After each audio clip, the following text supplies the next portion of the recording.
Okay, it's time to show you, plain and simple, what the Jailer's plan is, how it all works. You see, we're about to fight him in AZEROTH Mortis, but it's obviously no secret that the Jailer's screen time has been minute for being a primary antagonist.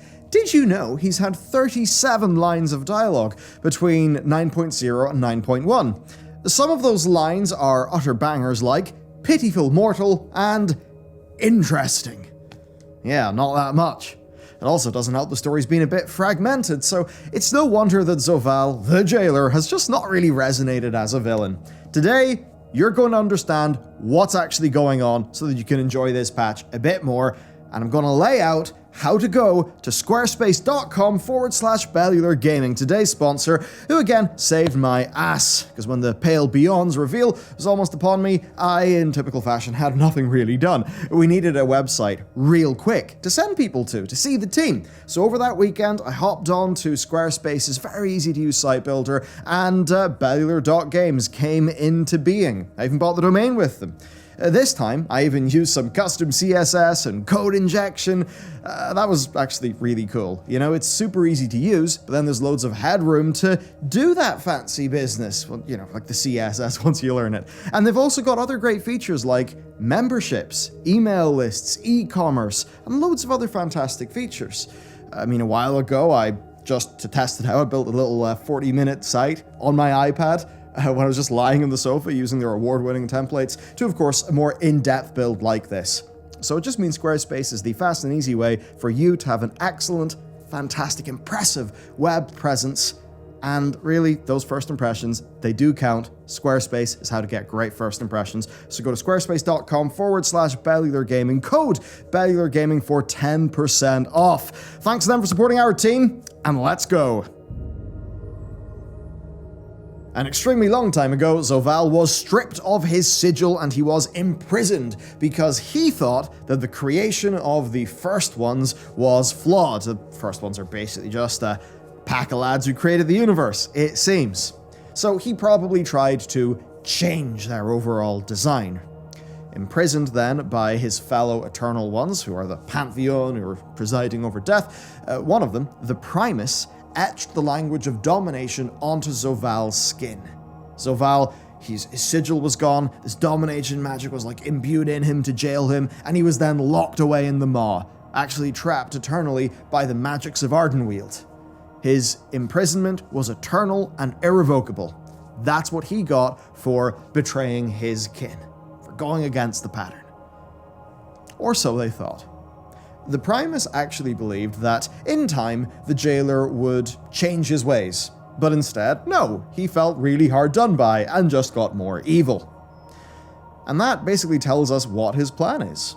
His plan is the same as it always has been. It's been to fix his perceived flaws in the grand design of the cosmos. But the thing is, he's grown so malevolent, so angry, that his ambitions have changed a little bit.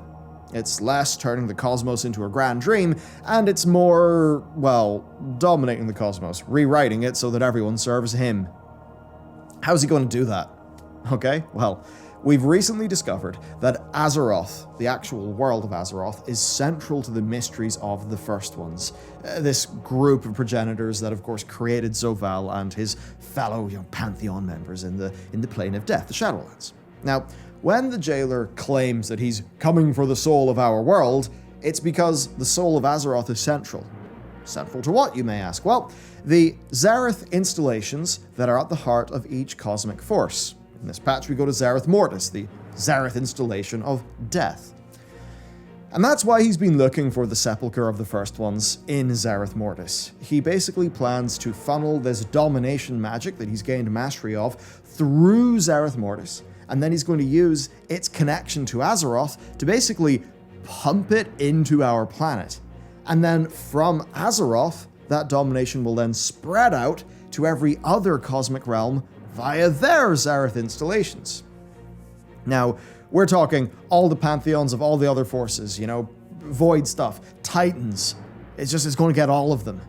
It's going to cascade down to everything that lives in those realms. Zovaal's going to get what he wants. He's going to rewrite the cosmos, and he is going to be on top. How did it all come together then? Well, it started with The Deep Play. A very long time ago, although imprisoned, the jailer still had help in the outside in Sire Denathrius. His Nathrezim had concocted a cosmic scale war, basically destabilizing the jailer's enemies and giving him the best conditions to basically meddle around with whilst he was still trapped.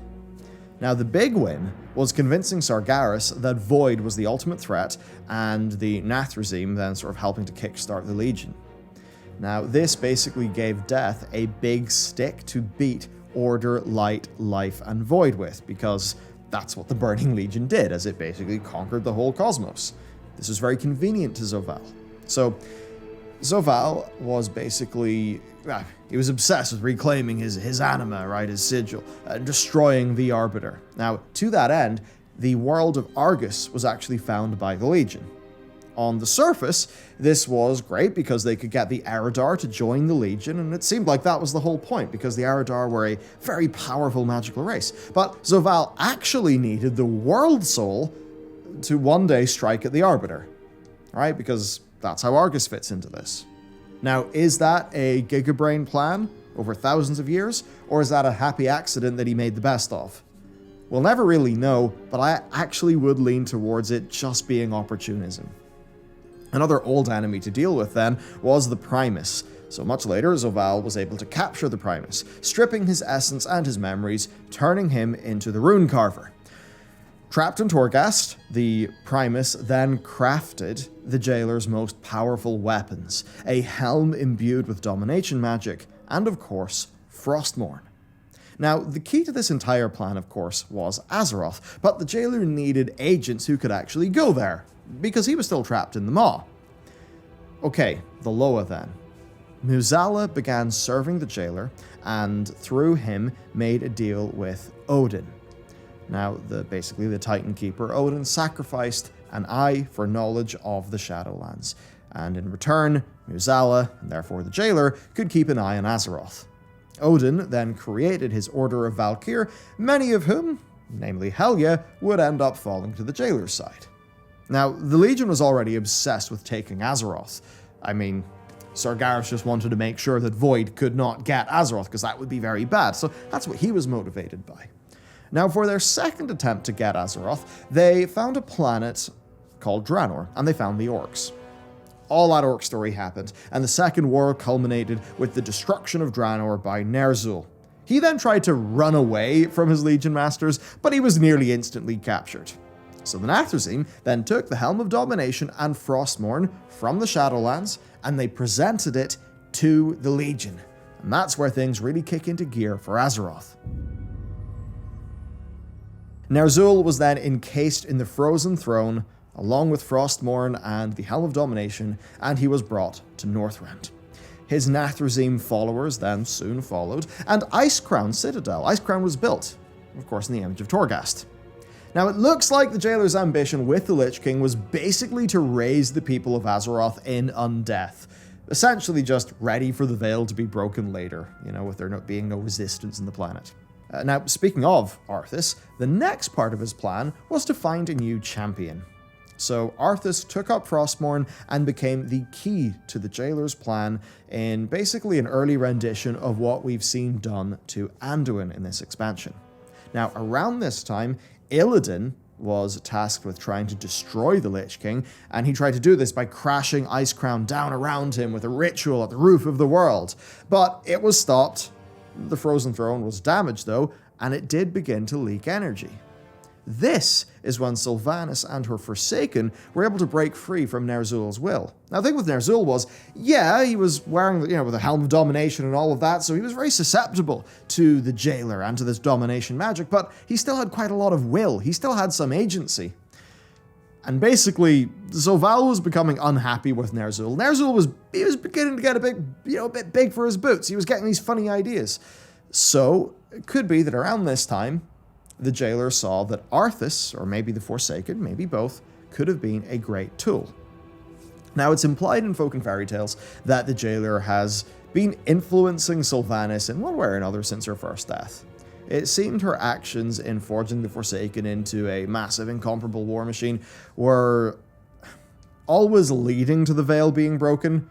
Perhaps Sylvanas didn't always know it herself, but certainly the Valkyr and therefore Zovaal watching her from afar, I think they always wanted that resource. They always wanted Sylvanas in that way so that if push came to shove, she could ultimately do what she did. Anyway, so Arthas becomes the Lich King, and he goes into stasis for 5 years, kind of melding with, the helm and all of that. Then, of course, we got the Wrath of the Lich King expansion. And that was likely the Jailer's last attempt at using a tool that he was not able to completely dominate. Of course, he wouldn't have to wait long, because the champions of Azeroth and the Crusade, we all got together, we attacked Icecrown Citadel, and we defeated Arthas. We defeated the Lich King. Bolvar then took up the throne. And that's where it's unfortunate for Zovaal, because Bolvar had a lot going on with him. I mean, obviously the light because of him, the light because of who he is, but also, life from the Dragonfire. And all of these things basically meant that Bolvar was not as susceptible to the Helm of Domination as the previous people were. And that's why, Bolvar didn't go evil. But this is where Sylvanas comes in. So this time, her final mission of defeating Arthas was done. So she threw herself off Icecrown. But she woke up in a horrific death realm. And just when she realized that this was the fate she had in store, the 9 Valkyr arrived. Remember, these are agents of the Jailer. So, look, Sylvanas' motivations seem to flip and flop with the people making World of Warcraft, maybe flipping and flopping with their own ideas for her. That's going to be codified in an upcoming novel, but overall, Sylvanas' Cataclysm through to now arc basically happens, and that ends up being all very good for the Jailer. So let's fast forward from this point at the end of Wrath all the way to the Legion expansion. Just as the Jailer's unwitting servant Sargeras was making his final attempt on the world, Sylvanas, of course by that stage, had solidified her rule on the Horde. And that had happened because Muzala, who was also working with Zovaal, Muzala at a very key moment took Vol'jin's Loa given protection, leaving him, open to the poison spears of the Legion. And while Vol'jin was dying on the throne, Muzala, in the guise of a benevolent Loa, gave Vol'jin a vision of Sylvanas. Vol'jin didn't really understand this, but he thought, who am I to question the Loa? So he proclaimed Sylvanas as the next war chief. Then, of course, the burning of Teldrassil ends up happening after Legion, the Fourth War, and all the rivers of needlessly spilled blood. What we didn't know at the time, though, was that the Arbiter was actually struck with the world soul of Argus and had been shut down. Now, we're not really sure how this makes much sense, because a Titan essence would surely return to the Plane of Order, just like how an old god essence would go to the Plane of Void, which Blizzard have already told us. So that honestly doesn't really make any sense to the lore, but whatever, we gotta roll with it. So with the Arbiter out of action, all the souls, they wouldn't be sorted, They'd just go straight into the Maw, the Jailer's realm. Now at the end of BFA, Varrock Sarfang showed Sylvanas really for who she was, and then she zipped away to Icecrown to finally defeat Bolvar and take up that helm and crack the veil. Okay, Shadowlands has begun. You can see all of the plotting and scheming the Jailer's tried up to now, and with Shadowlands, it's time for it all to come together. So after thousands of years of plans, pivots, contingencies, and, trying out servants, then ending up finding new servants, it was time for the Jailer to strike at Zereth Mortis. But he didn't have the key, or know where it was. This was when we turned up, and the whole afterlife was just in chaos. The sudden animus shortage orchestrated by Denathrius led to a big drought, and that brought all the Covenants to the brink, giving them all just a big local crisis to sort of take away their time and energy. So that meant it was time for Zovaal's agents to strike. Kel'Thuzad in Maldraxxus, the Forsworn in Bastion, Muzala in Ardenweald, and of course Sire Denathrius in Revendreth. Of course, we were able to stop much of that scheming, but still, all Zovaal needed was 5 sigils. He needed 4 from the other Eternals, and then he needed his own, which long ago was stolen and resided within the Arbiter. He already had Sire Denathrius's because Denathrius was his ally, but the rest would be more difficult. And this is where Anduin's domination would become key. First, the Jailer needed somebody pure of heart, who could infiltrate Bastion and take the sigil directly from the Archon. So that happened. Then, under cover of an invasion by Sylvanas and an army of Mossworn, Anduin just walked up and took the Winter Queen's sigil from the heart of the forest. As for the Primus's sigil, well, that was kept secret because the Primus was, at a time, decently smart. But the jailer knew that the answer to this would be in the long-lost realm of Korthia, so he actually drew Korthia into the Maw. And this is where you would have thought we would beat Zovaal, because we got the sigil first and we freed the Primus. Rather stupidly, we then brought it straight to Torghast, which is the jailer's house. So, taking advantage of the fact that we just walked into his front door with the final sigil that he needed, well, he just turned up and took it from us. So that was a bit silly from the Primus, a, almost infinitely old master of war and strategy. They sure can write a story, these people. Okay. Next, then, in a true flex of his cosmic power, the jailer expanded the boundaries of the Maw to include Oribos itself, and then he launched an attack on the Arbiter, and of course, was able to take the Arbiter's sigil. Now, beyond a few of his key agents going down in the Sanctum of Domination, it was basically a total win for Zovaal, and at the climax of the raid, he dons his new armor and he opens up a portal to Zereth Mortis, leading us to this patch. The jailer has reached the sepulchre of the First Ones. We know he will assault Azeroth, use her soul as a way to basically dominate absolutely everything else in the cosmos. But we also know we're going to beat him. But we've got no idea what's going to happen in that post-fight cinematic, or what the long-term consequences are going to be. They'll be major. I think I know that. You see, Farim himself is worried that the jailer is going to do some permanent harm to the scheme, to the plan, the pattern of the First Ones. And that means there will be consequences. And personally, I basically think that when Zovaal is in the bin, he's going to stay in the bin. He's never coming back as a villain. But I do believe there's going to be huge repercussions that basically we're going to see. There will be repercussions of what happens in the next few weeks. Little cracks in the cosmic fiber that are going to be exploited in the same way that, how does Amon end up appearing in StarCraft, right? They're going to do something like that. Of course, I hope they learn the lessons of StarCraft. I hope that it's all nice and grounded on Azeroth, and we can all return to the beautiful planet that we love to hang out in. But in fairness, Zereth Mortis is actually, art, sound. It's a pretty kick-ass zone, isn't it?